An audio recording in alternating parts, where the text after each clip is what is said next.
Baik, Bismillahirrahmanirrahim. Assalamualaikum warahmatullahi wabarakatuh. Selamat pagi, salam sehat, salam sejahtera untuk kita semua. Om Swastiastu, Namo Buddhaya, salam kebajikan. Saya sapa dulu panelis yang lain ya. Ada di sini ada Bumita Retneski, SEME dari Kementerian PAN dan RB, dan kemudian juga Pak Jose Rizal, STPMSI dari Kemendagri. Dua teman-teman ini adalah teman-teman kami juga di dalam berdiskusi ya, berdiskusi ketika kita membahas hal-hal yang berkaitan dengan evaluasi jabatan dan juga kita intens kemarin ya Pak Jose Rizal berkaitan dengan pendataan untuk kelas jabatan. Baik Bapak dan Ibu sekalian, tentunya yang kami hormati dan kami banggakan adalah teman-teman semua pegawai ASN yang mengikuti webinar ini dan juga baik itu dari link Zoom ya, sampai saat ini ada 2,3 ribu 2.300 ya peserta dan kemudian juga ada lewat link Zoom. Nah, saya kira ini Bu Mita dan Pak Jose betapa teman-teman itu uh, spiritnya ya semangatnya untuk mengetahui terkait dengan TPP karena ini juga berkaitan juga dengan kesejahteraan ya berkaitan juga dengan keadilan tadi yang sudah disampaikan oleh Pak Deputi ya bahwa ini tidak hanya berkaitan bahwa kita mengukur kelas jabatan, tapi juga berkaitan juga dengan karir, juga dengan berkaitan juga dengan penghasilan seperti itu. Nah, tadi juga disampaikan oleh Mas Yogo bahwa kenapa kemudian kami mengangkat lagi isu ini gitu ya, karena ternyata banyak sekali pertanyaan-pertanyaan yang masuk ke kami BKN sebagai instansi pembina dan kemudian juga banyak sekali apa namanya pemahaman dari pegawai yang terkait dengan kelas jabatan. Pada saat kita melakukan pendataan PDM 2022 ya waktu itu ada pegawai yang mengisi kelas jabatan itu mungkin karena ketidaktahuan ya. Ada yang mengisi 2.300, 1.200 dan sebagainya. Padahal kelas jabatan kita hanya 1 sampai dengan 17. Nah, jadi ini perlu saya angkat lagi supaya teman-teman itu memahami apa itu kelas jabatan dan bagaimana mengevaluasinya bahwa dari di mana letak keadilannya gitu ya ketika kita melakukan evaluasi jabatan tersebut. Baik, mohon slide-nya di-share. Oke, Bapak dan Ibu sekalian. Nah, saya izin mulainya dari eh, apa namanya penerapan next slide ya, merit ya. Jadi tadi Pak Deputi juga menyampaikan bahwa eh, saat ini manajemen ASN kita ini kan berbasisnya merit system ya. Ada perubahan dari Undang-Undang 5 ke Undang-Undang 20 gitu ya, di mana di dalamnya itu manajemen ASN itu sekurang-kurangnya ada 8 gitu ya. Yang satu di antaranya itu adalah terkait dengan pemberian penghargaan dan pengakuan. Kalau dulu di Undang-Undang 5 maupun PP 11, PP 17 penghargaan itu hanya 4 ya. Artinya tidak secara terstruktur gitu ya apa namanya penghargaan dan pengakuan ini dibahas dituangkan di dalam regulasi. Nah, di Undang-Undang 20 ini jelas pemberian penghargaan dan pengakuan ini merupakan satu bagian ya bahwa untuk bisa menciptakan juga sistem merit gitu ya adanya keadilan nantinya untuk semua pegawai gitu ya. Jadi di Undang-Undang 20 itu ada 8 ya, yang mungkin teman-teman semua sudah tahu ada perencanaan kebutuhan, pengadaan, penguatan budaya kerja dan citra institusi, pengelolaan kinerja, pengembangan talenta dan karir, pengembangan kompetensi, pemberian penghargaan dan pengakuan dan pemberhentian. Tentu masing-masing ini sudah dipahami mudah-mudahan oleh Bapak dan Ibu sekalian karena sudah banyak webinar-webinar sejenis yang menjelaskan unsur-unsur dari manajemen ASN ini. Nah, kita nanti concernnya adalah di pemberian penghargaan dan pengakuan. Tentu substansinya adalah nanti untuk kelas jabatan. Next slide. Nah, di dalam undang-undang tersebut di komponen penghargaan dan pengakuan itu masuk di dalamnya adalah gaji gitu ya, gaji upah gitu ya yang nanti ke depan berdasarkan kajian kami gaji upah ini basisnya nanti adalah kelas jabatan gitu ya. Nanti mungkin saya akan jelaskan secara rinci pada slide berikutnya. Kemudian juga ada penghargaan-penghargaan yang sifatnya motivasi, itu kita bisa mendapatkan penghargaan yang sifatnya finansial. Selama ini penghargaan kita hanya finansial ya di Undang-Undang 5 ya. Itu berkaitan dengan kenaikan gaji istimewa, kenaikan pangkat luar biasa, kemudian prioritas pengembangan kompetensi, kemudian menghadiri acara resmi dan kemudian juga satya lencana ya, tanda kehormatan. Nah, hanya ini maka kemudian di dalam Undang-Undang 20 ini sudah ada transformasi bahwa penghargaan itu ada finansial dan juga kemudian ada yang sifatnya non finansial gitu. Nah, ini yang sedang kami dengan Kementerian PAN sedang mengkaji apa namanya regulasinya sebagai turunan dari Undang-Undang 20. Kemudian ada lagi tunjangan dan fasilitas di mana disebutkan tunjangan fasilitas itu dalam rangka untuk jabatan dan juga untuk individu. Nah, kemudian jaminan sosial yang dulu kita sebut dengan perlindungan, maka di jaminan sosial ini ada macam-macam juga di situ. Ada jaminan kesehatan, jaminan kecelakaan kerja, jaminan hari tua, jaminan pensiun, dan jaminan kematian gitu ya. Nah, ini sudah mengikuti sistem jaminan sosial nasional gitu, SJSN. Kemudian hal lain yang masuk di dalam penghargaan dan pengakuan ini adalah bagaimana lingkungan kerja gitu ya. Jadi selama ini kita tidak pernah memperhatikan lingkungan kerjanya kita gitu ya. Lingkungan kerja itu juga nanti ada fisik, ada non fisik. Bagaimana apa namanya hubungan antara satu pegawai dengan pegawai, pegawai dengan atasan. Nah ini yang nanti mungkin dibahas tuntasnya di dalam lingkungan kerja. Kemudian juga ada pengembangan diri ya. Pengembangan diri ini adalah pengembangan diri yang dalam rangka penghargaan dan pengakuan gitu ya. Dan kemudian yang terakhir adalah bantuan hukum. Nah, ini yang nanti mungkin menjadi PP tersendiri sebagai turunan dari Undang-Undang 20. Nah, yang baru selesai pembahasannya adalah Undang-Undang tentang manajemen ASN. Nah, Undang-Undang terkait dengan penghargaan dan pengakuan ini masih dalam proses pembahasan di teman-teman Kementerian PAN RB dan juga BKN. Next. Nah, eh, saat ini Bapak dan Ibu sekalian, kompensasi pegawai ASN, apa yang diterima oleh pegawai ASN itu masih apa namanya sekitar gaji pokok, tunjangan, fasilitas, jaminan, perlindungan, penghargaan dan lainnya. Nah, gaji pokok kita ini masih berbasis kepada pangkat dan masa kerja golongan atau MKG gitu ya. Nah, nanti di sana ada KGB, kenaikan gaji berkala atau kenaikan gaji istimewa gitu ya. Kemudian eh, terkait dengan tunjangan juga ada yang sifatnya tunjangan jabatan, tunjangan keluarga, tunjangan beras, tunjangan kinerja, THR, tunjangan lainnya. Nah, ini kita lihat bahwa banyak amplop-amplopnya kita ya Bapak dan Ibu sekalian. Ada amplop gaji, ada amplop tunjangan jabatan, kemudian ada amplop yang namanya tunjangan kinerja atau TPP gitu. Yang nanti ke depan berdasarkan pengkajian kami, ini nanti bisa kita gabung menjadi satu amplop gitu ya. Nah, ini supaya nanti menjadi satu dan juga ini nanti akan memudahkan juga di dalam penghitungan pensiun supaya ada perbaikan kita di dalam reformasi pensiun. Nah, kemudian fasilitas. Fasilitas ini juga masih fasilitas terbatas ya. Ada hanya untuk pegawai-pegawai tertentu yang bisa mendapatkan fasilitas ya seperti gaji, seperti rumah, kendaraan dan sebagainya. Nah, untuk pegawai yang lain tentu fasilitas yang kita sebut dengan alat kerja gitu, fasilitas berupa ruangan dan sebagainya. Kemudian juga jaminan ya, jaminan itu jaminan pensiun dan jaminan hari tua yang tadi di Undang-Undang 20 itu masuk ke semua di dalam jaminan sosial. Nah, untuk perlindungan ada jaminan pelayanan kesehatan, kemudian jaminan kecelakaan kerja, jaminan kematian dan bantuan hukum. Jadi jaminan tersendiri, perlindungan tersendiri yang di dalam Undang-Undang 20 itu menjadi satu jaminan sosial ya.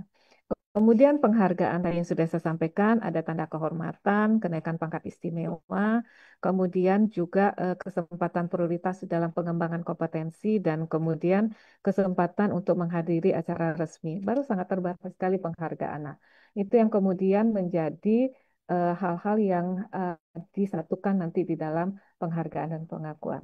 Lainnya adalah cuti, gaji ke-13, dan seterusnya. Next. Oke, nah. Di dalam mandat ya, di mandat Undang-Undang Nomor 20 Tahun 2023 yang tadi kita sebutkan bahwa sistem penggajian existing ini juga akan ada redesign konsep sistem penggajian pegawai ASN. Nah, ini sebetulnya sejalan juga dengan asta cita bahwa di dalam quick win-nya Bapak Presiden itu ada perbaikan kesejahteraan tentunya untuk pegawai ASN. Nah, ini yang sedang kita lakukan pengkajiannya.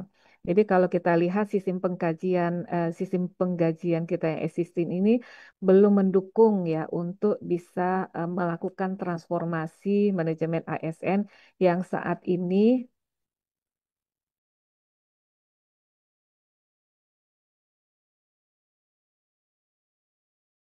eh, lanjut ada iklan. Lanjut saja, Mak. Ya, lanjut. Nah, ini adalah salah satu urgensi reformasi sistem penggajian yang tentunya eh, kita kita cermati secara bersama-sama gitu ya. Kalau kita lihat dari amanat Undang-Undang ASN sejak ditetapkannya Undang-Undang 5 gitu ya 2014, PP yang mengatur lebih lanjut mengenai gaji, tunjangan dan fasilitas tidak terrealisasi selama 9 tahun ya. Jadi sejak Undang-Undang 5 ya 2014 sampai lahirnya Undang-Undang baru Undang-Undang 20 tahun 2023 itu mandat untuk PP yang mengatur tentang GTF ya gaji, tunjangan dan fasilitas itu belum terwujud gitu ya. Jadi ini cukup lama gitu ya kita berproses. Sebetulnya bukan tidak ada dilakukan pengkajian. Kami intens melakukan pengkajian, pembahasan juga bersama dengan Kementerian PAN dan RB. Namun kemudian ini terbentur dengan ketersediaan fiskal gitu ya. Karena waktu itu ketika kita melakukan pengkajian, kita tidak menghitung kebutuhan fiskalnya gitu. Mudah-mudahan dengan saat ini kita melakukan kajian ini ya dengan melihat juga kebutuhan fiskalnya, mudah-mudahan ini bisa kita implementasikan, bisa kita realisasikan apa yang menjadi harapan kita semua. Tidak hanya menjadi harapan Bapak dan Ibu sekalian, tetapi juga harapan kami tentunya ada perbaikan terkait dengan sistem penggajiannya kita. Nah, kemudian kalau kita lihat gaji existing ini ya, pengaturan tentang gaji existing ini sudah 47 tahun umurnya ya. Itu sejak tahun 77 gitu ya. Nah, ini juga belum pernah direformasi ya, yang ada hanya perubahan-perubahan angka gitu ya, perubahan besaran dari gaji. Jadi kenaikan-kenaikan gaji itu mengubah PP 77 sampai kepada perubahan yang ke-19 kali yang terkait dengan penyesuaian gaji. Itu ya. Kemudian gaji PNS yang saat ini juga masih berdasarkan pangkat, golongan ruang, dan masa kerja yang tidak mencerminkan beban kerja, tanggung jawab, dan risiko pekerjaan sesuai dengan amanat Undang-Undang ASN sebelumnya, sehingga prinsip keadilan belum dapat terwujud. Jadi Bapak dan Ibu sekalian, makin lama dia bekerja, makin besar gajinya dibandingkan dengan teman-teman yang baru masuk. Ini dari sisi gaji ya, belum dari sisi tunjangan. Nah, ini sebetulnya prinsip-prinsip keadilan. Nah, sementara kalau kita lihat dari beban kerja, tanggung jawab dan sebagainya itu juga tidak inline. Jadi ini yang kemudian kita coba ubah gitu ya dengan pengaturan-pengaturan yang sedang kita kaji pada saat ini. Kemudian berbagai ragam komponen penghasilan. Selain dari gaji yang tadi saya sebutkan, banyak sekali amplopnya gitu ya. Ada amplop yang sifatnya tunjangan keluarga, kemudian ada tunjangan anak ya, tunjangan pangan. Ini tunjangan keluarga ini adalah tunjangan istri, tunjangan anak, tunjangan pangan, kemudian ada tunjangan jabatan, kemudian ada tunjangan kinerja atau di daerah namanya TPP, kemudian ada juga yang disebut dengan tunjangan bersifat risiko. Nah, ini yang membuat kemudian berbagai disparitas penghasilan gitu ya. Bagi pegawai-pegawai, bagi instansi-instansi yang APBD-nya tinggi, itu bisa memberikan TPP yang luar biasa gitu dibandingkan dengan instansi-instansi yang APBD-nya kecil gitu. Nah, ini yang kemudian memunculkan adanya ketidakadilan gitu ya di antara padahal beban kerja tanggung jawab itu mirip gitu ya. Nah, ini yang tentu menjadi ada kesenjangan yang tidak yang kontraproduktif di dalam kerangka NKRI. Kemudian kita lihat juga korelasi dengan ketentuan regulasi lain seperti Undang-Undang 1 2022 terkait dengan HKPD gitu ya. Ketika kita ingin menyamakan gitu ya gaji gitu ya secara nasional, di Undang-Undang 1 itu menyebutkan bahwa belanja pegawai itu tidak boleh lebih ya sampai 2026 ya 30%, sehingga inilah yang kemudian menjadi satu hal kendala juga gitu ya. Nah, ini kemudian juga ada PP 11 tahun 2017, PP 17 2020, PP 49, PP 30 dan PP 94 gitu ya. Jadi ketentuan gaji. Jadi seperti misalnya PP 94 itu belum bisa kita berlakukan karena harus ada peraturan yang mengatur tentang gaji, tunjangan dan fasilitas ini. Jadi inilah yang kemudian menyebabkan urgensi perlunya segera kita untuk melakukan perbaikan pengaturan terkait dengan penghasilan pegawai ASN. Nah, ini menjadi penting dalam penataan penyelenggaraan jaminan pensiun juga tentunya karena berkaitan dengan sistem pensiun seperti apa yang akan kita gagas gitu ya, akan kita tuangkan di dalam peraturan. Nah, ini juga penting seberapa besar iuran karena selama ini untuk pensiun kita masih mengacu kepada besaran gaji gitu ya, gaji terakhir 75% dari gaji pokok gitu. Nah, gaji pokok. Kalau seandainya penghasilan kita itu dalam merupakan penggabungan semua, maka kemudian pensiun menjadi penghasilan, persentasi dari penghasilan. Nah, ini yang menjadi satu hal kenapa reformasi sistem penggajian ini menjadi sangat penting untuk kita lakukan reform gitu ya, Bapak dan Ibu sekalian. Next slide. Nah, ini konsep yang coba kami tuangkan, tetapi kita tidak akan bahas di sini. Ya, kira-kira ini hanya pengantar saja buat Bapak dan Ibu sekalian. Next step, kalau nanti pengaturannya sudah ada, maka kemudian ini kita akan sosialisasikan kepada Bapak dan Ibu sekalian. Jadi, konsep yang dulu berdasarkan golongan dan ruang menjadi kelas jabatan yang saat ini existing 17 dan next kajian kami menjadi 15, tetapi kemudian ada penambahan namanya Senior Executive Services. Next slide. Ya. Nah, ini yang tadi komponen-komponen penghasilan existing yang kemudian kita tuangkan menjadi hanya beberapa amplop saja sehingga nanti ini akan memudahkan kita di dalam mengatur tentang penghasilan pegawai. Next saja. Ya. Nah, sedikit saya mengulas saja terkait dengan evaluasi jabatan ini. Tentu nanti mungkin akan dibahas secara detail oleh Ibu Mita dari Kemenpan RB dan uh, kalau nggak salah juga ada pembahasan juga terkait dengan Permenpan ya, Bu Mita ya, Permenpan yang kita mengatur tentang evaluasi jabatan ini juga sudah cukup lama juga dari 2011-2013 gitu ya. Nah, mudah-mudahan ini nanti juga ada perkembangan terbaru yang nanti mungkin bisa kita dapat informasi dari Kementerian PAN dan RB. Next slide. Ya.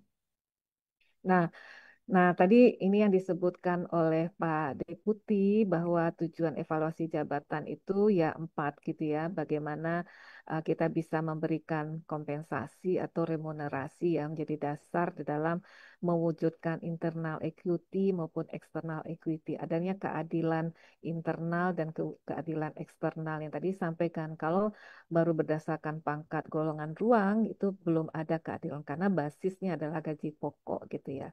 Kemudian juga karir gitu ya, tadi disampaikan oleh Pak Deputi, bagaimana seseorang itu bisa karirnya kita lihat dari kelas jabatan. Kelas jabatannya yang naik dari 15, katakanlah dari 13 menjadi 14 atau 14 menjadi 15. Nah, ini juga menjadi satu hal bentuk model jenjang karir dan pengembangan karir yang maupun nanti suksesi kepemimpinan. Kemudian ini juga merancang gitu ya organisasi, memberikan gambaran yang lebih spesifik gitu ya untuk menilai satu jabatan. Jadi pada saat kita restrukturisasi, kemudian kita reorganisasi, kita juga akan melihat peta jabatannya seperti apa, berapa persen sih yang kelas jabatan sekian, berapa persen kelas jabatan sekian gitu ya. Nah, ini juga akan menjadi apa namanya perhatian. Kemudian manpower fulfillment ini memudahkan dalam proses pemenuhan untuk kebutuhan mutasi ya. Jadi pada saat kita apa memutasi, melakukan promosi baik di internal maupun dengan adanya membandingkan dengan apa talent-talent eksternal, maka kita juga nanti melihat kelas jabatannya. Ketika kita melakukan mutasi, nggak mungkin kan mutasinya kelas jabatannya turun gitu. Nah, ini yang nanti menjadi satu hal pertimbangan pada saat kita melakukan apa namanya apa pengisian jabatan dalam bentuk mutasi maupun promosi. Next. Nah, ini evaluasi nah ini saya kira nanti mungkin lebih jauh nanti dibahas oleh teman-teman baik itu dari Kemendagri maupun juga dari teman-teman Kementerian PAN. Intinya bahwa evaluasi jabatan ini penting sekali gitu ya karena banyak hal-hal yang berkaitan yang bisa dihasilkan dari hasil dari kita hasil evaluasi jabatan yang menghasilkan kelas jabatan.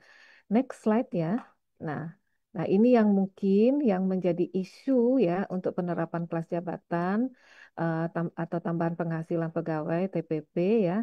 Eh, yang nanti mungkin bagi pengelola kepegawaian ini menjadi satu hal yang perlu ditindaklanjuti, yaitu berkaitan dengan pemutakhiran kelas jabatan instansi, perlu disesuaikan dengan nomenklatur dan struktur organisasi yang terbaru ya, karena banyak instansi-instansi yang melakukan reorganisasi gitu ya.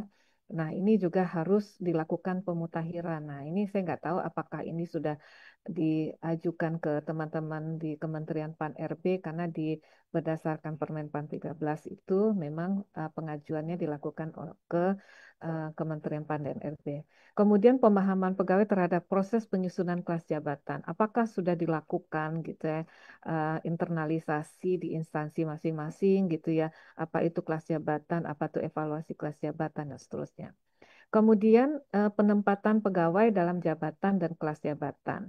Nah, ini juga kami menemukan gitu ya dari hasil monitoring kami yang memang masih banyak kami temui penempatan pegawai itu tidak sesuai dengan kelas jabatannya. Kemudian juga implementasi pemberian TPP berdasarkan kelas jabatan itu kesetaraan antara kelas jabatan. Nah, kebetulan bukan kebetulan kalau kita melihat dari acuan dari Kemendagri, Permendagri itu juga apa ada faktor lain gitu ya dalam penetapan TPP selain dari apa namanya nilai RB gitu ya. Kalau di pusat kan clear ya nilai RB gitu ya. Berapa persen nilai indeks RB kita segitulah nanti besaran tunjangan kinerja. Nah, untuk pengaturan di Pemda itu ada faktor-faktor lain seperti misalnya beban kerja, kemudian kelangkaan profesi dan seterusnya. Nanti ini mungkin akan dijelaskan lebih lanjut oleh Pak Jose dari Kemendagri. Next slide. Nah, ini saya kira ini cukup ya. Ini perlu disampaikan ya. Tidak usah ya, nanti saja. Nah, next, saya kira itu saja Bapak dan Ibu sekalian, apa namanya yang bisa kami sampaikan. Mudah-mudahan lebih dalam, lebih jauh, nanti kita dapat menggali gitu ya dari teman-teman dari Kementerian PAN dan RB dan juga dari Kemendagri. Intinya bahwa evaluasi jabatan yang saat ini gitu ya, atau kelas jabatan ya saat ini pengaturannya itu ini sangat menentukan nanti pada saat kita penerapan reformasi sistem penggajiannya kita. Makanya ini menjadi sangat penting kita ulas, sangat penting untuk kita ketahui bersama. Barangkali itu Bapak dan Ibu sekalian, terima kasih atas perhatiannya. Saya mohon maaf kalau ada hal-hal yang tidak berkenan di dalam penyampaian ini. Mohon dimaafkan lahir dan batin. Terima kasih, mudah-mudahan bermanfaat. Assalamualaikum warahmatullahi wabarakatuh. Waalaikumsalam warahmatullahi wabarakatuh. Terima kasih banyak Ibu Direktur yang telah menyampaikan materi sekaligus kita mungkin sebagai pengantar diskusi kita ya. Karena diskusi kita sudah mulai menghangat Bu Direktur. Ini ditandai dengan banjirnya Slido Bu Mita Pak Jose Rizal. Jadi baru baru diantarkan Bu Direktur, Slido sudah cukup banyak nih banjir. Baik, tadi not penting. Pertama arah penggajian tadi Bu Direktur sampaikan terkait reformasi sistem penggajian. Saya kira ada poin penting ya, mudah-mudahan terlaksana terkait penyederhanaan komponen penghasilan sesuai mandat Undang-Undang ASN dan saya kira yang terpenting Bu Direktur dan harapan kita bersama yang hadir sebenarnya Bu, semoga besaran semakin mensejahterakan kita ya Bu. Jadi bukan hanya sederhana tapi semoga juga semakin mensejahterakan besarannya. Terus instansi diharapkan untuk dapat terus melakukan pemutakhiran kelas jabatan, betul saya kira karena memang melalui digitalisasi yang BKN terapkan sekarang ini akan terdokumentasi secara baik ketika instansi mulai memutakhirkan ya kelas jabatan sesuai dengan struktur terbaru. Lalu yang terakhir kami catat adalah job fit tadi sesuai dengan arahan Pak Deputi di awal. Baik untuk pemateri selanjutnya biar semakin panas Bu Mita Pak Jose ya. Ini kami persilakan kepada Bu Mita untuk penyampaian materi. Dipersilakan Bu Mita. Baik, terima kasih Pak Yogos, sekaligus moderator. Mohon izin Bu Direktur, Pak Yose, Bapak Ibu para pejabat pimpinan tinggi, Bapak Ibu para pejabat administrasi, Bapak Ibu para pejabat fungsional, pejabat pelaksana. Selamat pagi, Assalamualaikum warahmatullahi wabarakatuh. Mohon izin kami dari Deputi SDM Aparatur, Kementerian Pendayagunaan Aparatur Negara dan Reformasi Birokrasi. Mohon izin Bapak Ibu, tadi yang disampaikan oleh Bu Direktur itu sudah sangat lengkap Bu Direktur, mohon izin gitu ya. Jadi mungkin dari kami, dari Menpan, kami akan fokus ke upaya percepatan yang akan dan sudah dilakukan oleh Kementerian Pan RB terkait penyelesaian usulan dokumen evaluasi jabatan. Apalagi terkait kabinet baru gitu ya Ibu, mohon izin. Jadi kan banyak penyesuaian nomenklatur, struktur organisasi gitu ya. Sedangkan untuk di pemerintah daerah saja gitu ya, di luar dari kabinet baru pun terkadang 1 tahun itu bisa 4 kali ganti struktur, Bu. Mohon izin. Jadi terus-menerus dilakukan sangat dinamis gitu ya perubahan struktur sehingga terus-menerus dilakukan atau diusulkan evaluasi jabatan. Baik, jadi mohon izin Bu Direktur, Bapak Moderator, Pak Yose, mohon izin menyampaikan. Jadi sebenarnya terkait evaluasi jabatan, kapankah harus dilakukan evaluasi jabatan atau bentuk persetujuan penetapan kelas jabatan? Jadi tadi sudah disampaikan juga oleh Bu Direktur bahwa instansi mengusulkan kembali kepada Menpan untuk persetujuan penetapan hasil evaluasi jabatan jika terdapat perubahan organisasi yang menyebabkan itu entah bentuknya hanya perubahan nomenklatur atau memang penambahan atau penyesuaian tugas gitu ya atau hal-hal lain yang bisa mengakibatkan berpengaruhnya informasi faktor jabatan atau bahkan kelas jabatan. Jadi bobotnya.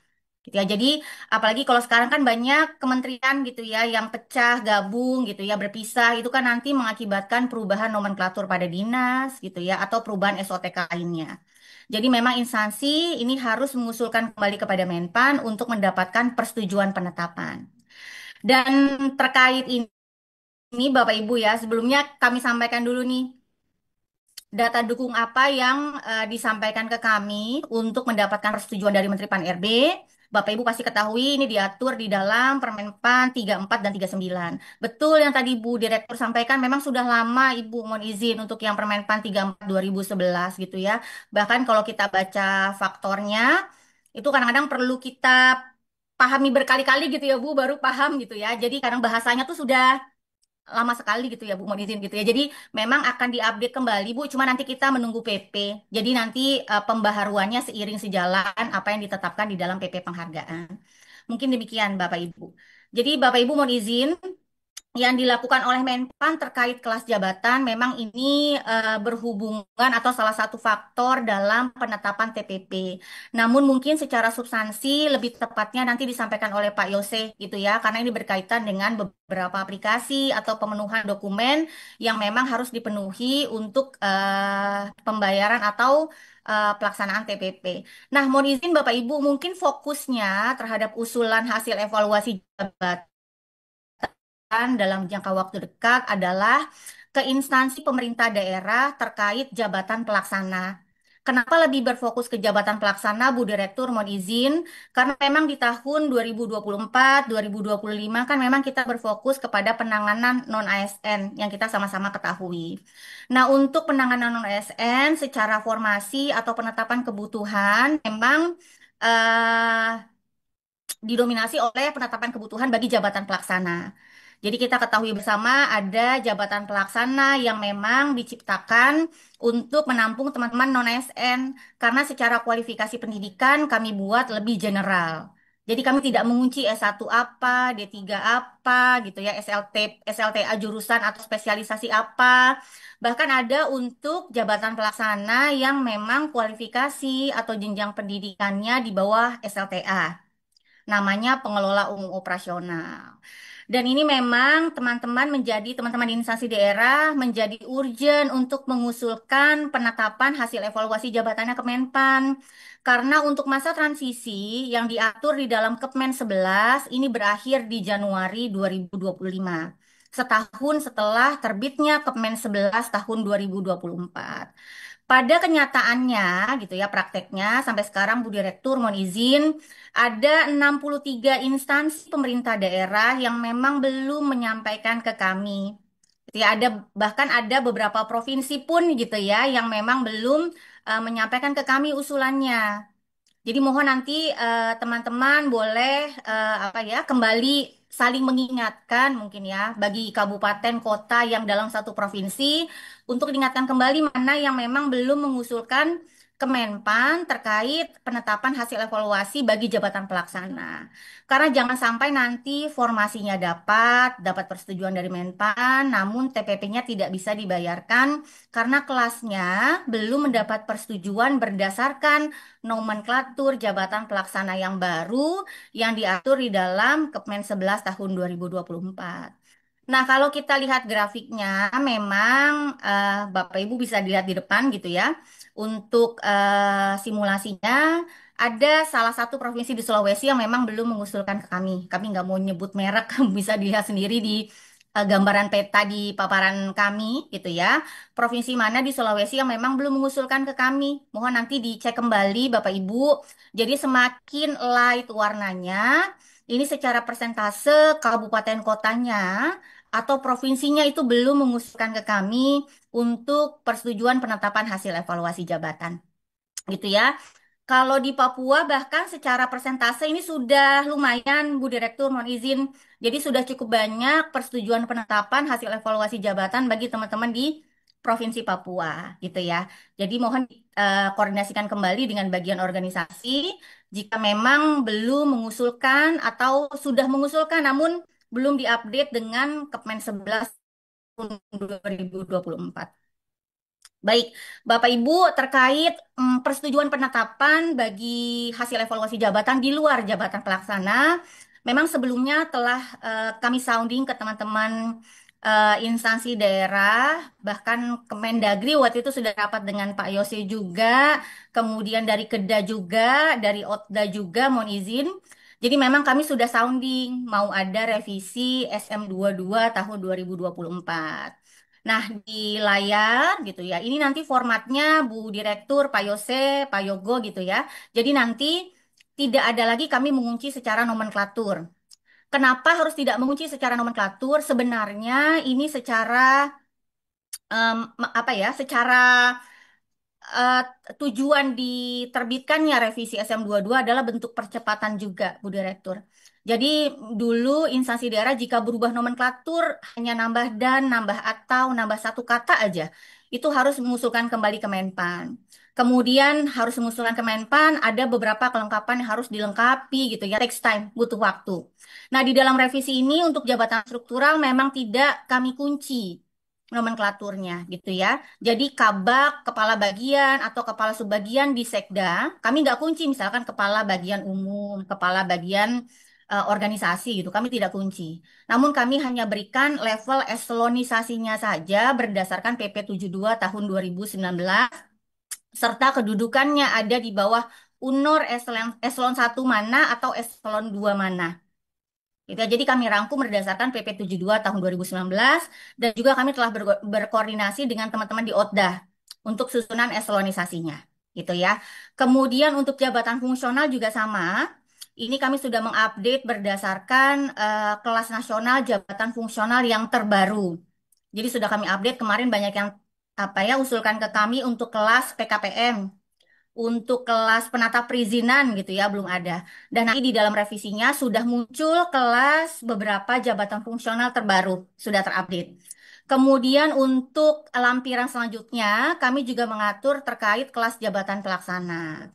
Untuk kelas jabatan pelaksana memang ini kami sudah apa ya klasifikasi berdasarkan operator, teknisi ataupun clearer. Namun Bapak Ibu, syarat ketentuan tetap berlaku. Jadi bukan berarti pada saat terbit revisi SM 22 tahun 2024, syarat ketentuan yang diatur dalam Kepmen 11 tidak berlaku. Jadi Bapak Ibu bisa serta-merta langsung pakai gitu ya untuk teknisi. Tidak. Untuk syarat dan ketentuan tetap berlaku. Artinya, jika memang teknisi, untuk klasifikasi teknisi, Japel tertentu ada syarat ketentuan yang mengikat wajib dipenuhi. Gitu ya. Jadi banyak ketentuan peralihan yang kami ikat atau kami atur di dalam revisi SM 22 tahun 2024 nanti. Dan kabar baiknya Bapak Ibu, revisi SM 22-nya sudah terbit. Gitu ya. Namun kami belum bisa sampaikan atau belum bisa kami share filenya karena kami akan melakukan sosialisasi secara resmi dengan Pak Deputi lebih dulu. Jadi ini kabar baik untuk Bapak Ibu teman-teman di instansi daerah. Untuk revisi SM 22 ini sudah terbit nomor 825 yang sudah ditandatangani oleh Bu Menteri tanggal 17 Juni kemarin. Ini jadi masih fresh.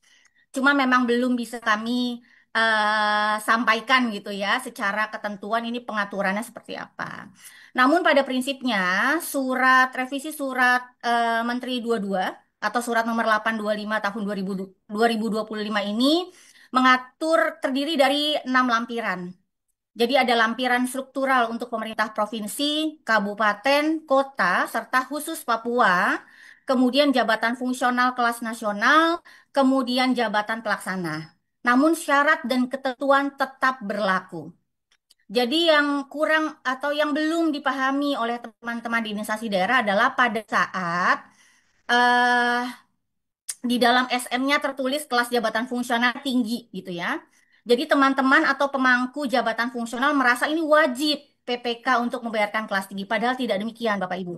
Kelas yang ditetapkan di dalam SM 825 tahun 2025 ini adalah rate atau kelas tertinggi. Baseline-nya.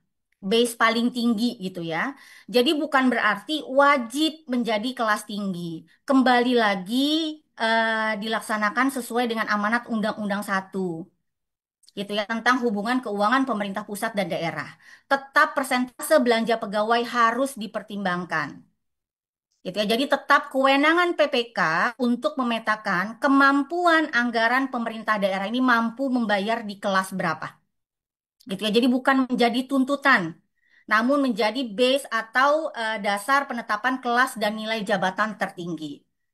Jika pemerintah daerah sudah mendapatkan persetujuan sebelumnya dengan yang lebih tinggi, ini masih tetap berlaku. Selama memang benar ada persetujuan dari Menteri Pan-RB. Gitu ya. Jadi memang dasar penetapan sebelumnya ini legal, bukan ditetapkan sendiri oleh teman-teman di instansi daerah. Gitu ya. Nah, untuk ini kami akan melakukan sosialisasi khusus bagi teman-teman di instansi daerah. Nanti kami pun akan mengundang teman-teman dari Kementerian Dalam Negeri. Ayo saya kembali Pak, mohon izin nanti gitu ya, teman-teman di keuangan daerah, teman-teman di OTDA dan teman-teman di BKN nanti akan kami undang untuk sosialisasi yang akan dipimpin langsung oleh Pak Deputi. Gitu ya Bapak Ibu. Jadi memang secara prinsip untuk surat 825 tahun 2025 ini adalah bentuk percepatan yang bisa kami lakukan bagi teman-teman di instansi daerah dalam penetapan kelas jabatan yang dilakukan di lingkungan instansinya. Gitu ya. Jadi teman-teman di instansi daerah ini bisa menggunakan kelas jabatan yang ditetapkan di dalam lampiran surat SM 825 tahun 2025 dengan memperhatikan poin-poin pengaturan yang diatur di dalamnya. Gitu ya. Baik, dari Menpan mungkin demikian Bu Direktur, Pak Yose, Mas Yogo gitu ya. Kurang lebihnya kami mohon maaf. Terima kasih. Assalamualaikum warahmatullahi wabarakatuh. Waalaikumsalam warahmatullahi wabarakatuh. Terima kasih banyak Bu Mita atas pencerahan sekaligus penyampaian materi yang luar biasa tadi. Sangat menarik Bu, bagaimana kita bisa lebih memahami dan mendalami ya aspek penetapan termasuk prosesnya tadi, kelas jabatan dan prosesnya hingga ditetapkan. Tadi not penting kami catat juga Bu Mita terkait progres penyelesaiannya. Ternyata 348 clear, tapi ternyata ada 63 Bu ya. 63 yang belum gitu ya Bu ya. Iya, iya, Belum iya. menyampaikan. Kami Mm-mm. mohon izin Pak Yogo untuk yang masih proses validasi itu include apa ya? Belum dikembalikan ke kami. Jadi review Oke, yang sudah kami sampaikan ke PIC namun belum kembali, gitu ya. Rata-rata memang di provinsi daerah timur ya, oke. Sulawesi, Papua dan kawan-kawannya, gitu ya. Jadi untuk jumlah validasi itu bukan berarti itu di kami bolanya. Yang di kami itu kurang dari 10, namun sisanya itu banyak kami sudah sampaikan ke PIC namun belum kembali. Baik, terima kasih Bu Mita informasinya. Eh, Semoga instansi segera menindaklanjuti ya Bu Mita ya untuk yang terutama yang tadi 63 belum mengusulkan gitu itu penting.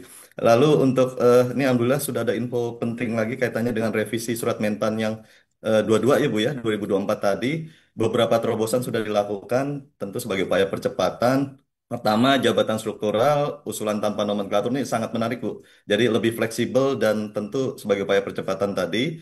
Pemutahiran data JF juga sudah ditetapkan ya, kalau tidak salah kami tangkap di surat itu tadi, dan standarisasi jabatan pelaksana. Nah, memang fresh from the oven kata Bu Mita tadi, dan tentu semuanya dengan SK berlaku, syarat ketentuan berlaku dalam poin-poin yang tadi Bu Mita sudah sampaikan.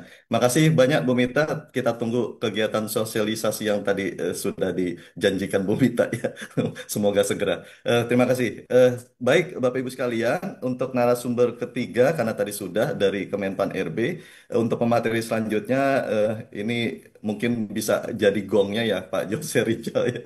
Ini kita tunggu kaitannya dengan bagaimana TPP nih, konteks kebijakan dan seterusnya. Untuk Pak Jose Rizal, selaku narasumber atau pemateri ketiga kita, kami persilakan. Terima kasih, Pak Jose. Baik, terima kasih Pak Yogo. Bismillahirrahmanirrahim. Assalamualaikum warahmatullahi wabarakatuh. Selamat pagi menjelang siang, Bapak Ibu sekalian. Yang kami hormati Ibu Direktur, ya, Bu Neni, ya, dan juga Pak Yogo selaku moderator yang intens ya, koordinasi dan juga bagaimana merumuskan konsep ya eh, untuk penghargaan ya untuk pengakuan ASN sebagaimana Undang-Undang ASN yang harus diterapkan dalam pemberian TPP ini. Kemudian juga Bu Mita yang sudah memberikan bocoran dan juga sudah konfirmasi dalam minggu depan mudah-mudahan kita kerahkan Bu teman-teman Pemda untuk mendengar kabar baik dari Menpan terkait dengan percepatan ya kepengurusan untuk kelas jabatan ini. Alhamdulillah kehadirat Allah SWT kita dapat jumpa dalam kondisi satu walafiat walaupun jauh di mata ya, tapi dekat di hati ini Bapak Ibu sekalian.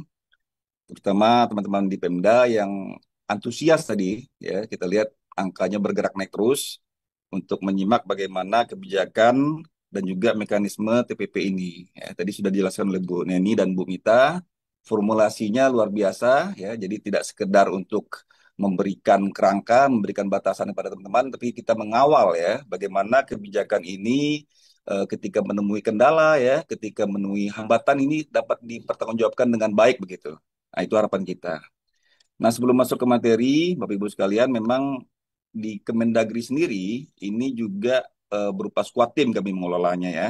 Karena otoritasnya terkait dengan keuangan daerah ini digawangi oleh teman-teman di Direktorat Keuangan Daerah Kemendagri. Namun demikian, di hulunya ya, di pangkalnya ini ada mekanisme penghitungan anjap ABK ya. Nah, terkait dengan Pemda, ini otoritasnya pada Biro Ortala gitu. Jadi kita kolaborasi di sini, ya, ya, pintu pertama di kita, ya tadi sempat disebutkan oleh Bu Mita, ada Simona Anjap EBK ya, kemudian ada SIPD, yang ini adalah mekanisme aplikasi yang kita eh, bentuk ya, yang kita buat untuk menunjukkan bagaimana evidence-evidence ini dapat dipertanggungjawabkan. Baik, Bapak Ibu sekalian mohon izin ya, kami dari bagian ya Kelembagaan dan Anjap Jose Rizal ya dari Biro Ortala, kita akan paparkan terkait kebijakan mekanisme pemberian TPP ASN Pemda. Dasar hukum yang kita lihat di sini, Bapak Ibu sekalian, ya bahwasanya dalam Undang-Undang HKPD ya nomor 1 2022 tercantum dengan tegas itu ada kelas jabatan ya. Namun demikian benar kata Bu Neni tadi Pak Herman dia mengawali belum banyak daerah yang membentuk atau merumuskan TPP ini berdasarkan kelas jabatan ya. Hal ini dapat kita evaluasi dari sejumlah temuan ya maupun pemeriksaan dari aparat penegak hukum bahwasanya daerah ada yang memberikan TPP tapi masih berbasis eselon misalkan. Ya, ini banyak menjadi kendala. Nah, ini yang perlu kita benahi pelan-pelan ya, termasuk hari ini kita apresiasi sekali ya acara yang diadakan oleh BKN ini gitu. Ya. Apalagi melibatkan teman-teman Pemda. Karena ini adalah upaya kita untuk juga bagaimana implementasi ini benar-benar diterapkan oleh teman-teman daerah. Yang kedua, setelah Undang-Undang KPD tadi juga kita melihat tentang PP 12 2019, di mana memang disebutkan ada single salary ya, ada sistem yang sedang dibentuk eh, oleh Kementerian Keuangan dan juga BKN yang saat ini sedang digodok PP-nya, agar bagaimana melihat ASN ke depan ya, penghargaannya, pengakuannya itu menjadi berkeadilan tadi ya. Namun sepanjang itu belum ditetapkan, ya kami dari Kemendagri ya diwajibkan untuk memberikan pedoman kepada daerah. Ya, makanya kita buatkan ada Permendagri 15 tahun 2024 ini untuk TPP 2025. Pedomannya ada pada Kemendagri 904.700 tahun 2020. Ya, ini teman-teman yang di daerah sering asistensi sudah khatam betul. Nah, namun demikian di tahun 2026 nanti ya akan ada Permendagri yang sedang digodok oleh teman-teman dari keuangan daerah. Dan Kemendagrinya pedomannya sudah terbit ya untuk eh, TPP 2026 ya. Ini pada tahun 2024 yang mengakomodir kenaikan indeks RB dari 2% menjadi 30% gitu ya. Jadi kita dorong agar indeks RB ini menjadi atensi yang besar di teman-teman Pemda. Baik, Bapak Ibu sekalian, bila melihat prinsipnya Bu Neni ya Bu Mita, kita tetap mengacu pada kemampuan keuangan daerah tadi. Ya. Jadi apakah seluruh daerah di Indonesia ini sudah menerapkan TPP? Ya kita tidak memaksakan itu karena prinsipnya keuangan daerah tadi. Finansialnya kuat, silakan dia menganggarkan untuk TPP. Untuk data di Simona sendiri ada 62 daerah ya Bu Neni, Bu Mita itu belum menerapkan TPP. Ya. Tapi kalau dari sisi grafisnya ada yang sudah pernah menerapkan TPP, ya tahun berikutnya malah cuma menerapkan 6 bulan dan sekarang 2025 malah tidak ada TPP-nya. Ya. Nah hal ini wajar ketika melihat mereka tidak mampu tadi ya. Ini slide sebelumnya nih. Berarti yang soal ini kemampuan keuangan daerah. Jadi mereka belum mampu atau bahkan ada kecenderungan tidak memotivasinya, Pak Yogo. Artinya pemberian TPP hanya sekedar angka gitu, tidak mendongkrak motivasi, tidak mendongkrak kinerja organisasi ya. Padahal kita ingin hilirnya ini kan organisasi yang harmonis ya, yang bersemangat untuk menguatkan fiskal ya. Tapi rupanya ada sejumlah daerah yang diberikan TPP ya, kemudian TPP-nya makin kurang dan akhirnya di 2025 ini tidak diberikan. Ya, kami mencermati mungkin belum evaluasi secara komprehensif ya. Kita cermati mungkin tidak terbangun motivasi di ICN tersebut. Nah, berikutnya. Nah, yang membatasi adalah Undang-Undang KPD tadi ya, ada 30% amanahnya setelah 5 tahun. Artinya 2027 ya, ini belanja pegawai 30% ya. Data dari teman-teman saat ini masih ada yang melebihi itu. Nah, ini yang kita kontrol ya, kita kendalikan agar tahun 2026 itu soft landing istilahnya, kawan-kawan sekalian ya. Artinya eh, tidak sampai rem mendadak lah dia 2027 tiba-tiba harus menerapkan 30% belanja pegawai, sementara 2025, 2026 ini lebih besar gitu, ada yang 40% lebih. Nah, ini yang kita kendalikan betul ya, terkait dengan persetujuan TPP ini. Nah, namun demikian yang menjadi acuan kami, kawan-kawan sekalian, ya, artinya pada sisi eh, hilirnya, muaranya adalah pemberian TPP ini ada kepastian hukum sekali lagi ya. Jadi teman-teman yang sudah menginput di Simona, Anjap ABK di Biro Ortala Kemendagri, ini mudah-mudahan ketika ada pertanyaan-pertanyaan ya, ketika ada temuan-temuan dan segera berkoordinasi dengan kami, akan kami tunjukkan ya bagaimana tracknya, bagaimana evidence-evidence yang telah terkumpul, dan alhamdulillah ya setelah berkoordinasi dengan tim APH di daerah tersebut tidak ada terjadi temuan. Selanjutnya akuntabel ya, proporsionalitas ya, efektif dan efisien, keadilan dan kesetaraan ini misalkan ya. Ini banyak teman-teman daerah beranggapan kalau kita adil udah samakan sajalah ya nilai TPP-nya. Ya, padahal yang kita arahkan keadilan tadi ada kriteria-kriteria nanti kita jabarkan Bu Neni ya, sesuai dengan porsinya masing-masing. Makin besar beban kerjanya, makin besar juga TPP dia. Makin berprestasi dia, makin besar TPP-nya dibandingkan teman-teman ASN yang tidak berprestasi. Ya, kondisi kerjanya makin berat ya, itu makanya nanti dibandingkan teman-teman yang tidak mendapatkan kondisi kerja. Nah, selanjutnya kesejahteraan, optimalisasi. Ini sampai 7, prinsip ini ada di Kemendagri 900 ya, 4.700 2020. Nah, untuk 2026 kita ingin melihat ada transformatifnya, Bapak Ibu sekalian ya. Ada perubahan-perubahan yang membawa ASN berkinerja semakin baik ya. Pemda berprestasi semakin baik. Ini ada nilai-nilai transformatif yang menjadi acuan kita agar prinsip-prinsip ini dapat dijalani di tahun 2026. Jadi ada tambahan satu prinsip untuk 2026. Selanjutnya, Bapak Ibu sekalian, ini adalah Pemda yang tidak mengajukan persetujuan dan ada dua mekanisme artinya ya. Tidak selalu harus menghitung ya, tidak selalu harus mengumpulkan evidence. Ketika ada Pemda yang ingin sama saja dengan tahun sebelumnya, itu cukup pelaporan namanya ya. Pelaporan. Pelaporan ini cukup mengisi satu format di Simona, kemudian dia upload ya, dicek dengan PIC dan kemudian besoknya bisa dibayarkan gitu. Jadi on time. Nah, kemudian ada mekanisme persetujuan ketika ada kenaikan per nominal jabatan yang diterima setiap bulannya pada satu orang pun walau hanya Rp1 gitu, tapi naik dia. Nah, ini pakai persetujuan. Jadi ada dua mekanisme, Bapak Ibu sekalian, yang kita fasilitasi di sini.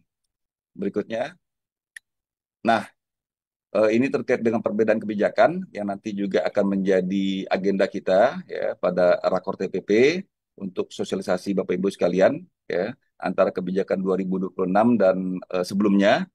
Tapi ini tidak terlampau signifikan ya. Yang pertama adalah kenaikan basic tadi, yang kedua untuk terkait prinsip, dan ketiga ada pencantuman eh, struktur ataupun OPD yang menangani komunikasi dan informasi begitu. Ya, kita menekankan di sini, Bu Neni ya, Bu Mita, ini karena ada kecenderungan ya, informasi ini hanya diketahui oleh tim TPP begitu. Ya, sedangkan ASN-ASN yang ketika ada kebijakan terkait TPP ya, ada yang merasa kurang atau merasa ada pergeseran gitu, ini tidak tahu tiba-tiba di zaman digitalisasi ini berbicara dia. Ya, ada wartawan lewat, dia sedang curhat, dikutip jadi berita, ya beritanya di-share viral gitu. Nah, makanya kita masukkan ada Dinas Komunikasi dan Informasi untuk tergabung di sini, agar tim yang lainnya fokus untuk menyiapkan evidence, kemudian yang komunikasi informasi ini menyampaikan ke ASN yang lain gitu. Bila ada kebijakan persetujuan tentu memakan waktu gitu kan. Nah, jangan dibandingkan dengan tahun sebelumnya pelaporan ya memang cepat. Ketika persetujuan ini nggak sampai ke ASN lainnya, dia komen nanti ya. Kalau yang dulu kok cepat ya, yang sekarang lama. Nah, ini nanti takutnya atau dikhawatirkan digoreng ya, digoreng, dimasuk ke ranah politik nanti jadi nggak jadi bergejolak daerah tersebut. Nah, kemudian sekali lagi nilai RB yang menjadi atensi kita bersama ya ini setelah perumusan dengan teman-teman Menpan ya juga ditingkatkan di 30%.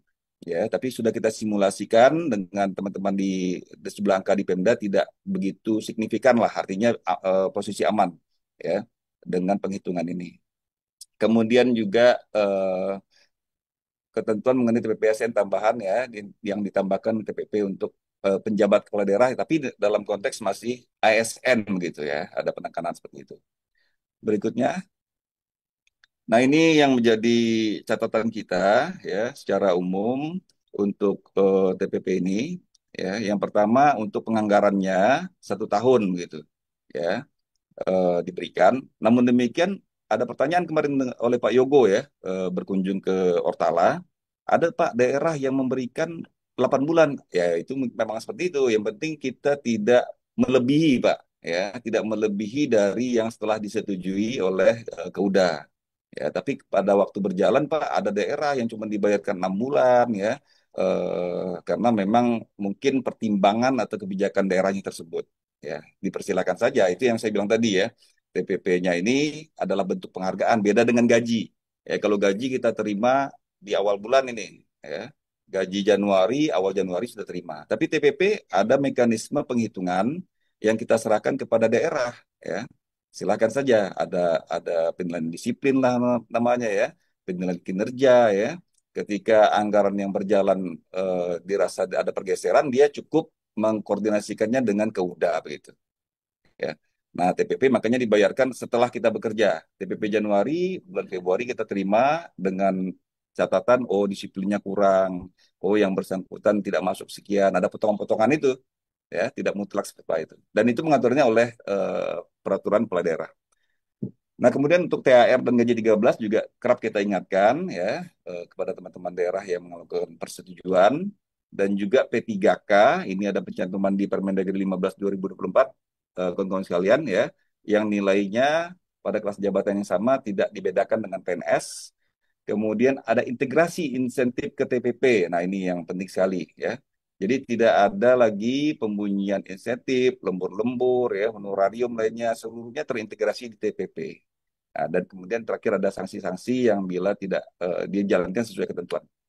Oke.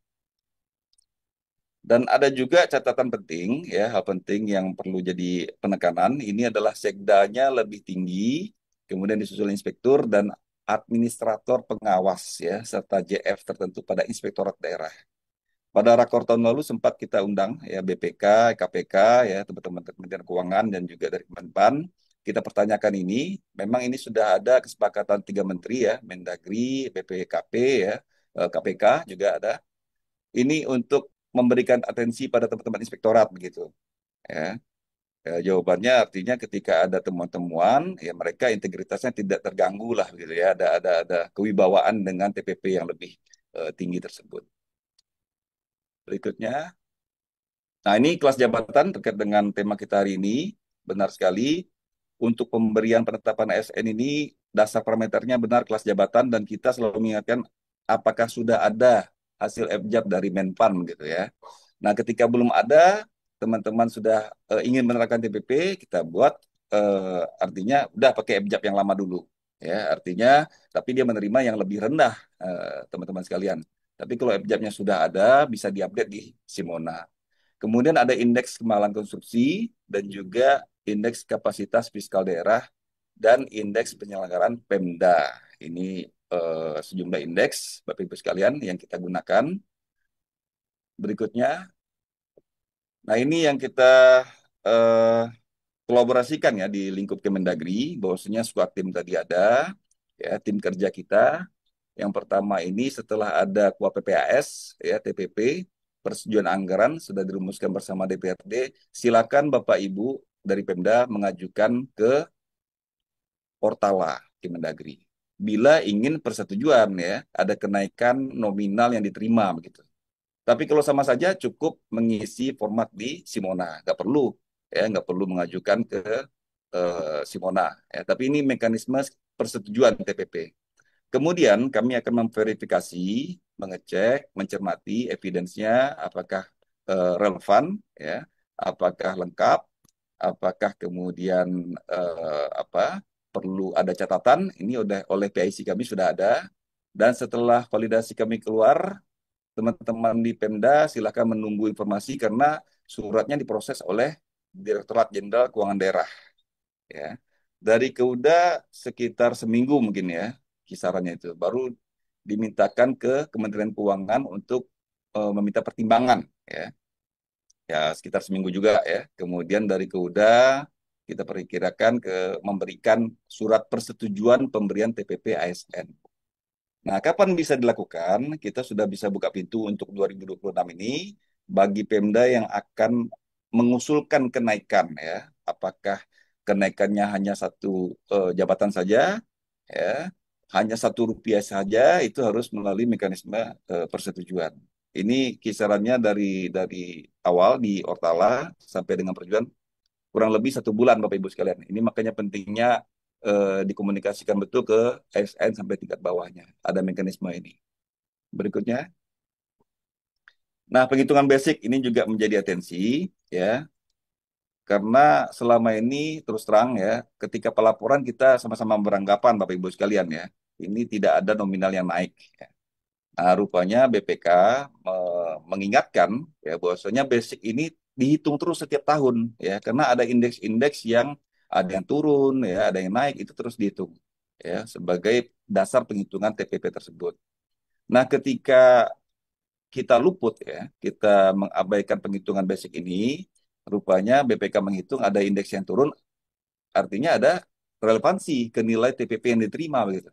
Ya. Ada selisih kelebihan dan harus dikembalikan. Nah, ini makanya eh, mulai pelaporan 2024 ya, teman-teman kita selalu ingatkan agar menghitung basic TPP tersebut. Kemudian pada prinsipnya basic ini tidak merupakan batas tertinggi, Bapak Ibu sekalian.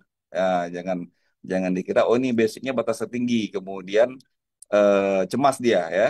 Cemas dia berarti nilai turun. Bukan. Ini basic hanya untuk penghitungan indeks, kemudian kita menjadi faktor pengali. Faktor pengali pada masing-masing kriteria TPP ASN. Nah, ini sebagai informasi, ya ini kalau tim TPP Pemda sudah hafal betul, ya, bagaimana kriteria-kriteria ini ya menjadi pedoman bagi kita semua untuk melihat apakah ASN tersebut mendapatkan TPP ya berkeadilan tadi ya. Jadi akumulasinya bisa saja berbeda-beda, tapi tetap mengacu pada kelas jabatan. Tidak bisa kelas jabatan 7 tiba-tiba akumulasinya melebihi kelas jabatan 9 atau 10 ya. Jomplang, nggak bisa. Nah, kita menurunkannya atau menjabarkannya melalui beban kerja, prestasi kerja, kondisi kerja, kelangkaan profesi, tempat bertugas, dan POL. Nah, khusus untuk POL, ya pada kolom sebelah kanan, ini sesuai peraturan perundang-undangan, Bapak Ibu sekalian. Ya, kembali lagi ke kotak tadi. Oke, sesuai peraturan perundang-undangan.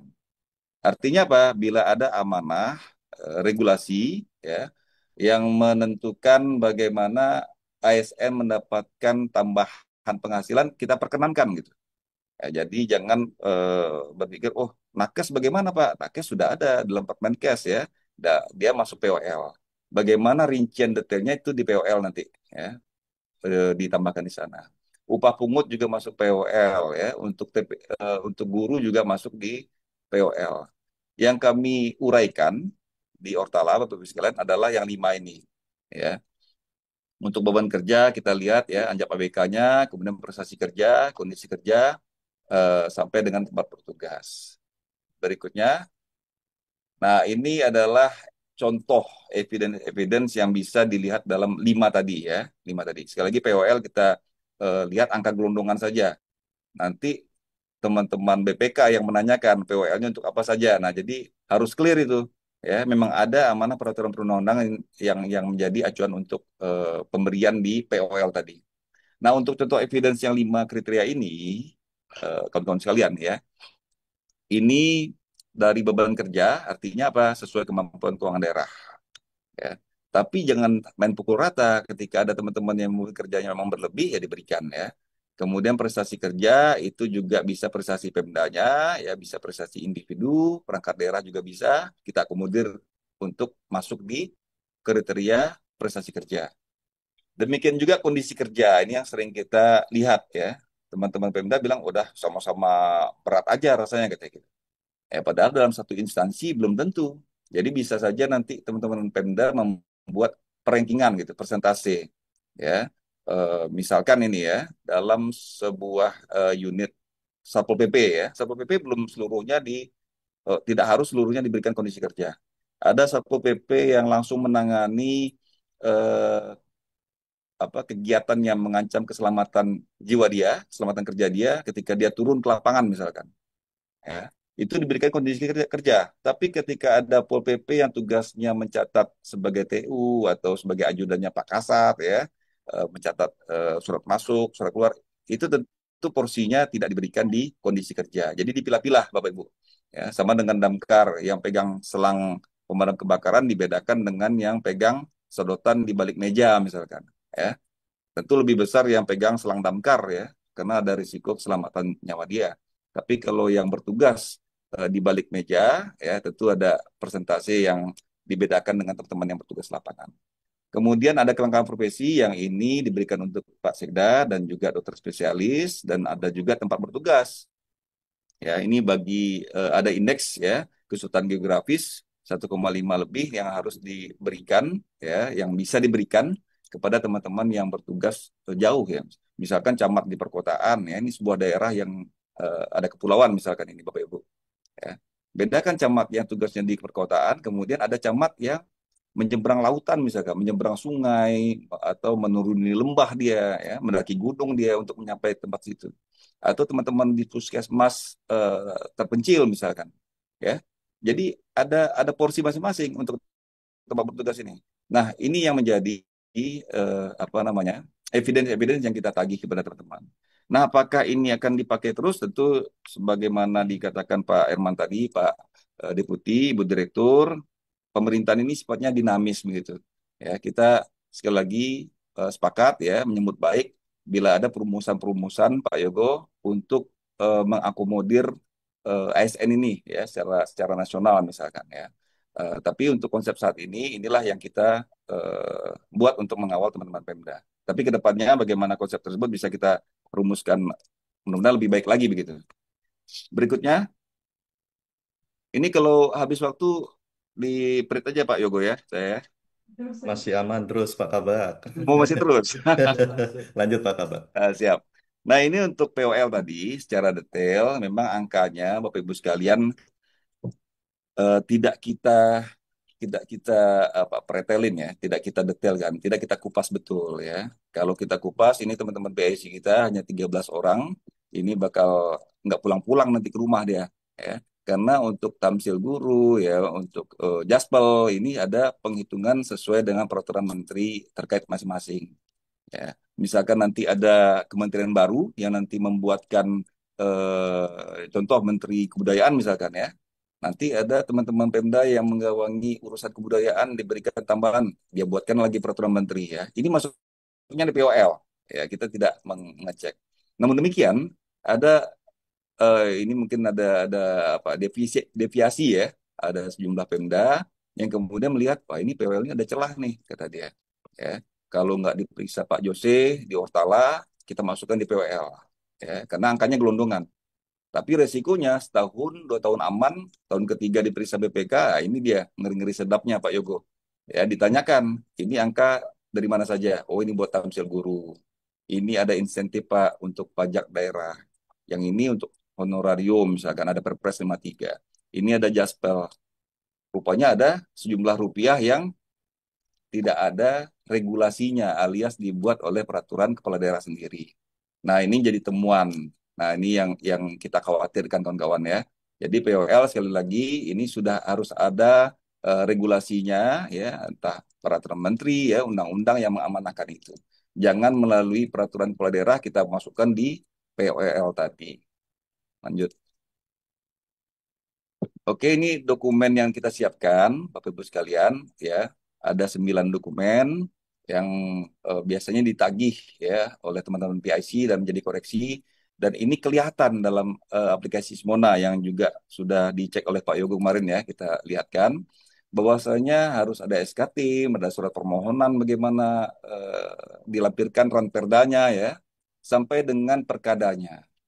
Nah, namun demikian yang terjadi kendala, Bapak Ibu sekalian, banyak daerah yang apa namanya eh, memberikan dokumen ini, udah ini yang ngerjakan kan PSDM, dia adminnya ya, atau sebuah daerah ini yang mengerjakan bagian organisasi sajalah gitu, sehingga yang tim tadi nggak bergerak efektif gitu Pak ya. Padahal kalau dari kita lihat nomor 1 sampai 9 ini seluruh tim bisa berkontribusi untuk mempercepatnya gitu. Nah, tapi ketika timnya apa memberikan membebankan pada satu OPD saja, alhasil terjadi apa namanya eh, kelambatan ya untuk mengurus persetujuan ini. Nah, itu dia fenomena yang terjadi dan kami hadapi. Selanjutnya, nah ini dalam menentukan besaran persentase ya, Bapak Ibu sekalian, ini yang kita sebutkan tadi, bahwasanya sekali lagi TPP ini adalah eh, untuk mendorong, artinya ada pekerjaan prestasi bagi ASN Pemda yang luar biasa gitu ya. Makanya kalau jam kerjanya masih di bawah 1.350 ini nggak diberikan beban kerja begitu ya. Tapi setelah rentangnya lebih dari 1.451, misalkan ada 100% dari beban kerja diberikan ya. Kemudian ada kelas B yang hanya di kisaran jam kerjanya 1.401 sampai 1.450 ya. Kemudian di kelas C 1.350 sampai 1.400. Ini ada persentase-persentase yang diberikan agar memenuhi porsi keadilan tadi. Ya, demikian dan juga prestasi kerja bisa diuraikan lagi ya, kelas-kelasnya dan diberikan persentasenya. Kemudian juga kelangkaan profesi tadi ya, ini untuk Pak Sekda dan dokter spesialis tadi. Ya, ya ini contoh-contohnya untuk teman-teman rumah sakit juga. Dan ini sejumlah temuan yang kerap kita ingatkan dan menjadi eh, perbaikan ya dari tahun ke tahun Pak Yogo ya, agar teman-teman melihat basic lagi ya yang pertama itu. Kemudian bagaimana jumlah nominal yang diberikan eh, harus sesuai yang telah diverifikasi ya. Kadang-kadang setelah verifikasi sekian ada yang melebihkan Bapak. Ini yang tidak diperkenankan. Tapi yang menurunkan bisa saja ya. Karena ada kebijakan-kebijakan silakan yang menurunkan. Yang penting tidak bisa melebihkan. Kemudian juga kondisi kerja tidak disertai justifikasi yang jelas yang saya bilang tadi ya. Misalkan udah diberikan seluruhnya Satpol PP, Damkar, padahal di sana per kelas jabatannya ada yang melaksanakan eh, jabatan apa JF yang di kantor misalnya itu. Kemudian persentase kriteria tersebut ya itu juga sering kita ingatkan dan juga terkait dengan insentif pajak eh, khususnya pada Sekda tadi ya, yang menjadi catatan atensi pada PP 69 2010. Lanjut, oke. Habis Bapak Ibu sekalian, sekali lagi, nah ini tidak sekedar untuk pemberian informasi, tapi kami mengharapkan juga ya mendukung tadi bagaimana teman-teman BKN juga merumuskan bagaimana konsep ke depan bisa lebih berkeadilan tadi. Saya kira demikian, terima kasih. Wassalamualaikum warahmatullahi wabarakatuh.